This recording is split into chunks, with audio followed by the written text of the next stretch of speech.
Welcome to our special edition of a Shavuot night, Chavruta night. I want to thank Rabbi David Mansour, who gave us the idea to take the Chavruta night concept to Shavuot night. I appreciate it because it makes life easier for rabbis. People learn on their own, and you don't have to give classes through the night. Secondly, it's better for the people, because if you're watching a basketball game, you can fall asleep. If you're playing the basketball game, you can't fall asleep. And when you're learning B'chavruta, you're in the game. So bear with us for the next 20 minutes. This could last 2 hours. It's a 34-page booklet. Bezrat Hashem, you should have gotten the booklet already. Print it out if you can. And Hatzlacha Rabbah. Welcome. Okay, so the topic tonight is going to be twofold. Number one, there's a concept called Kol Yisrael Areivim Zeh Lazeh. You know what the word Areiv means? Guarantor. Guarantor, like a cosigner. The word Areiv doesn't mean, some people have heard them translated as all the Jewish people are mixed together, like Mu'urav, we're mixed. But that's not what it means. It means all Jewish people co-sign for each other. You need a loan on a house, you don't have a line of credit, I co-sign for you. Each Jewish person co-sign for the other. That's one topic. The other topic is a mitzvah in the Torah called Hocheach Tochiach, which means rebuke. It's another topic. And we're going to get through the details. You know, when should you rebuke, when shouldn't you rebuke, how should you rebuke, and so on. Is rebuking only for rabbis? Is there different types of rebuking for family, for friends? Right. Is there a punishment for not rebuking? You need qualifications. Good. That's our goals. Okay, so we start always, turn the page. Number one is the source from the Torah. It happens to be, it's in what we read last week's Parashah in the Tochacha. It says, V'kashlu ish be'achiv. A man will stumble on his friend as if from a sword. There was no pursuer. That means this didn't have to happen. The guy stumbled for no reason. Simply means you hear a noise, you go running, you trip on your friend's foot, you bang your face, and it was unnecessary. That's a simple meaning. Rashi says that it means Zen nichshal bavono shel zeh. You're going to trip on your friend's sin. You didn't sin, your friend sinned. And you banged your nose because you tripped on his sin. Why? Shekol Yisrael Areivim Zeh Lazeh. All of Klal Yisrael are guarantors for one another. That's our concept number one, called Kol Yisrael Areivim Zeh Lazeh. Now, this is a very important point before we go further.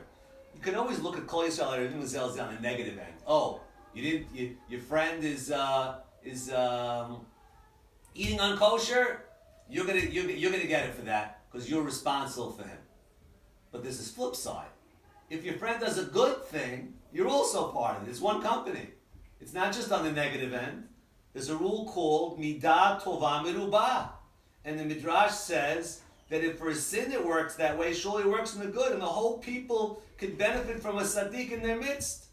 If midat puranut is mu'etet, is small, Vador nitzvaspa, and you held responsible. Midat tova merubah, surely God's positive. And that's our side point, to realize the positive side of Areivut. That's for the whole nation of Klal Yisrael? Whole nation of Klal Yisrael.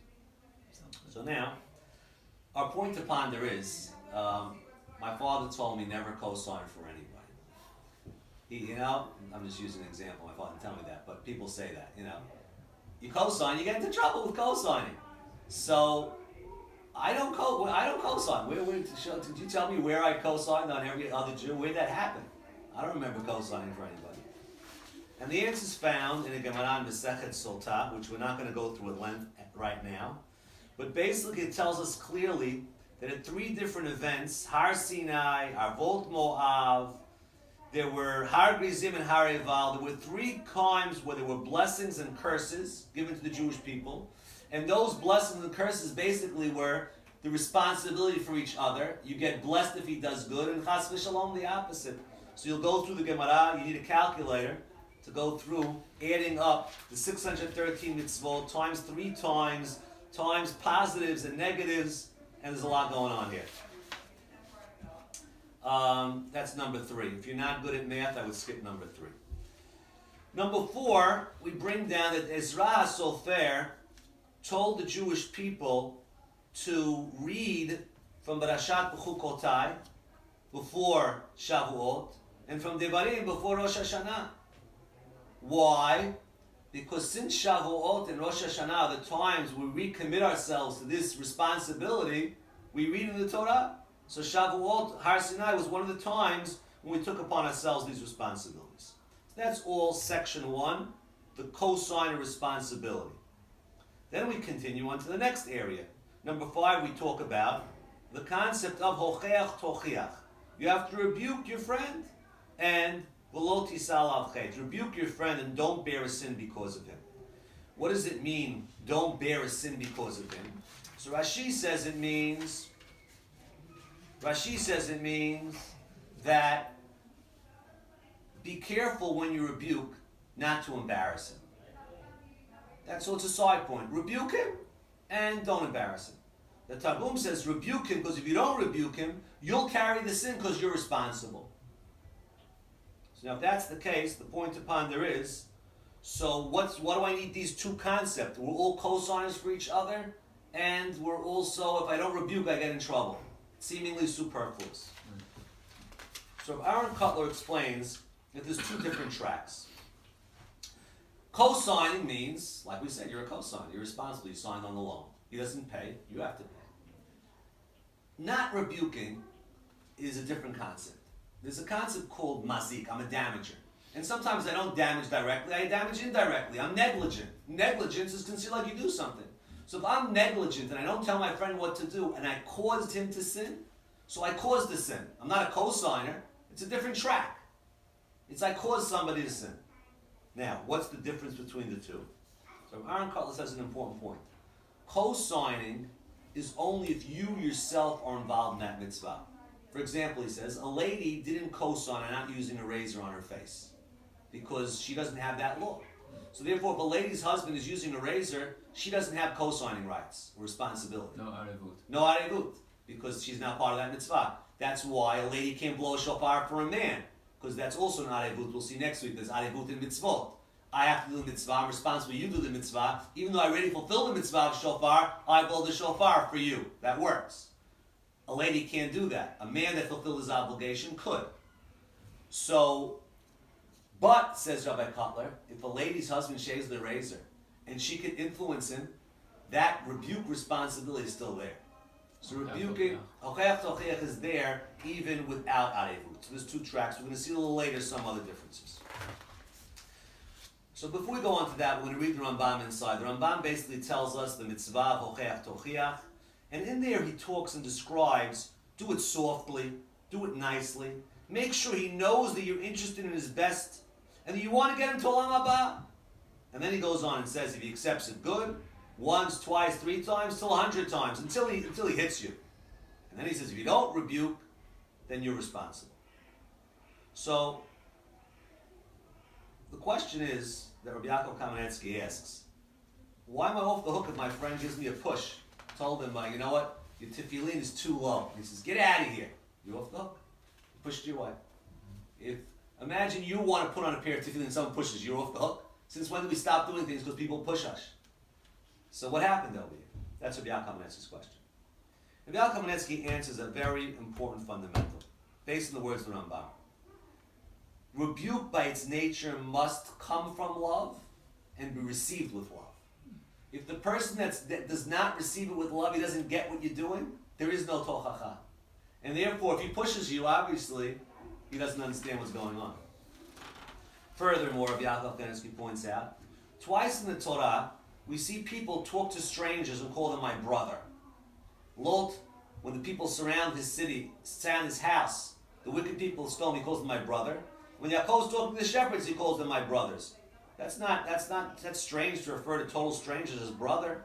And Rabbi Yaakov Kamenetsky again uses the same principle. That if you're going to rebuke someone, you can't just, he once gave a story. He says a man came to shul and he wasn't putting his tefillin on right, and someone came and says, where's your tefillin's wrong?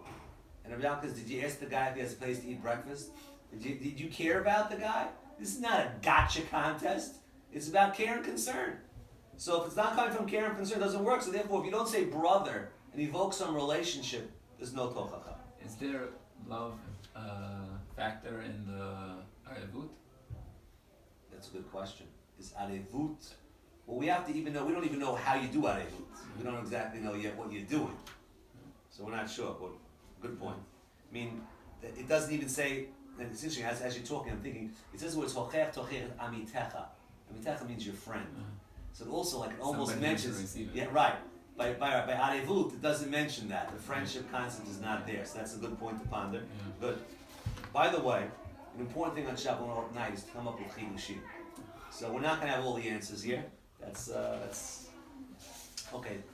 Then Rabbi Yaakov Lansky quotes an unbelievable Gemara on Arachim that rabbis are saying that, you know what? People don't know how to give tochacha today. People don't know how to receive tochacha today. It's a lost art. Rabbi Yaakov Lansky says, you know why it's a lost art? Because they don't have that love factor. Based on that, the Chazon Ish goes further and says an unbelievable chidush. Rabbi Diamond likes to quote this Chazon Ish. He quoted it when there was the terrible terrorist attack in a conservative shul. He was conservative shul. They're driving to shul on Shabbat. Rabbi Diamond was very adamant and passionate about this Chazon Ish that says the only time you can hate someone is if you rebuke them. And since we don't know how to rebuke, it's always before rebuke. The Biur Halacha also quotes from the Sefer Chasidim, Davka ish et achiv shelibo gasbo. You have to have a libo gasbo means you're very comfortable with you. It's your cousin, it's your friend. You need someone that you're comfortable with, not a total stranger. And the Chazon Ish was quoted as saying there was a man who was in a barber shop and he saw someone shaving with a razor. It was a total stranger. And the Chazon Ish says it's none of your business. You have no relationship with him. It doesn't apply. Another point, the Shut Ginat Vradim says that the mitzvah of tochacha is only on negative commandments. If you see someone, this is a chidush, means you don't have the mitzvah tochacha if your friend is wearing his tefillin in the wrong place, but you still have the mitzvah of Areivut. Now, the next point we have is the Gemara discusses a new concept in Masechah Beitzah called mutav shiyu shogegin v'al yumei zedim. Sometimes you say, you know what? You see your mother is your grandma, your aunt is making tea on Shabbat. She's just making the tea directly. She doesn't do kli shlishi. You're going to tell her now, are you nuts? You know, what are they teaching in the Torah Center? And she's going to continue doing it. Now, she knows it's wrong. You just caused her to sin. Don't tell her. Now, there's a lot of details on this. Is this on Doraitas? Is it Rabbanans? Mifurash B'Torah? We're not going to go through that now. The next point is Masechet Shabbat goes to at length that in the time of the destruction of the Beit HaMikdash, the reason why the righteous people were punished was because they could have rebuked and didn't. The Gemara says, but they wouldn't have listened. So it says they didn't know that they wouldn't listen. God knew that. So it means the only time you're absolved is if you know for sure they're not going to listen. Okay, now, the Smad, Sefer Mitzvot HaGadol says, he differentiates and says the rules of Areivut are not there when the person's not going to listen, when he's a mezid, but the laws of tochacha might be there. Okay, we have limited time now. We can't go through details again. This is 2 hours worth. The next discussion is: do I have to spend my money? That means do I have to lose my job if I tell my boss that no, I'm not booking him his flight on Shabbat. I'm going to lose my job. Do I have to do that? You say, 1 minute, you don't have to give me your money for mitzvah taseh, you only have to give me your money for mitzvah lo taseh. It means if you have to spend a lot of money to get kosher, you got to do that. $1,000 to kosher, 10,000 kosher, you got to do that. You don't have to spend $10,000 for netzrog if you don't have the money. But there's certain limits on what you do have to spend. Now I'm getting into the details now. But for mitzvah lo taseh, you have to spend all the money in the world. Well, there's a positive commandment to rebuke, not a negative. But on the other hand, if he does it, it's like, oh, I did it. So do I have to give him my money? Another question. Okay, now, on the positive end, the Gemara says if someone does teshuvah, the whole world is forgiven. Why is the whole world forgiven? So the Kiva Eger says, because since everyone's responsible for each other, when someone does teshuvah, he takes the people off the hook from their responsibility for all his previous sins.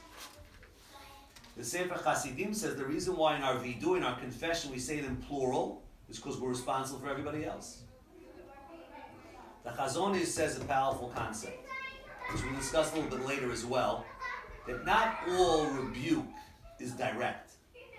The smartest rebuke is you can get into the rebuke. And therefore the Chazon Ish's words are, the greatest rebuke you can do today is to get somebody to send their children to the right yeshiva. Because you took care of everything. The kid's saying his berachot, he's making his tea properly, he's doing everything right, because he's being directed properly. The Gemara in Sanhedrin talks about the concept of achan. And it talks about the responsibility, even for things that are processed to be done in private, and the levels of responsibility. Now, if Aaron Cutler's bothered, how can I be responsible for something that happened in total privacy? I don't even know about it. So Aaron Cutler comes with a tremendous chidush, and he says, one of the main rebukes is called role model. The way you act impacts other people. And therefore, if you're responsible, if you come to shul and you talk during Chazarah and other people talk, there's responsibility. The opposite. If you don't talk and people stop talking, that's the best rebuke. So therefore, he says, you could be responsible. Look, someone came to you, they were all angry, and you responded to him softly and calmly. He says, wow, that's a nice thing to do. He comes home now, and when he gets upset at his wife, he calms down. You just fulfilled rebuke in the privacy of his own home. Because he now acted differently to his wife because of the way he learned from what he learned from you. Then we go through the Sefer Chinuch in detail. Basically, they're rebuking by leading by example. Right, leading by example is the best rebuke. And then we're going to have a nice story from the Chazon Ish who discusses in detail. It was a man that was a little bit of a zealous man that wanted to rebuke, and he's calming him down. And he says that, he ends off saying that sometimes rebuke just means that the rabbi has to get up and say something in public. It means it's not your job, he says. And we'll see that Paleo we skips it a little differently. It means you're walking in the street and you see people are dressed immodestly. You have to go there and start throwing shawls on ladies in the street. It's not your job. It's the rabbi in shul. He says on Shabbat Hagadol and Shabbat Shuvah has to talk about things. That's one thing. Then, that's one thing. Paleo, on the other hand, says that sometimes rabbis can't do things because, he's a rabbi. But if you have a relationship with somebody, you could. Bring him to Shavuot tonight. Bring him to Shavuot tonight. Wow, that's a great item. That's a great push. You see over here, Shavuot tonight. There's actually someone that told me that there's a fellow whose whole life was changed, I don't know who it is, just from coming to Shavuot tonight. It's unbelievable. You're right. That's that's a very good advertisement. I like to end with that note. The best tochacha you can do. In the summertime, you see there's parties on Shabbat, lo aleinu. There's all kind of things going on, and who knows what. You say, what's my tochacha? Bring the guy to Shavuot tonight. There's going to be Shavuot tonight in Brooklyn and in Deal. Monday night in Brooklyn here, and I think in Shavuot Zion. I think in Deal's going to be on Tuesday night, but we're not stopping Shavuot tonight. Okay? And Wednesday night, grand finale. Grand finale, mazah, wine, special gift, 3 special gifts. Wow. So please come Wednesday night. Bring your Chavrutan. Even if the guy never came, if he's coming just for the mazah, also good. Okay? Thank you. You too. Okay, guys. We're not so professional this week. We're going to actually shut it off as it happens.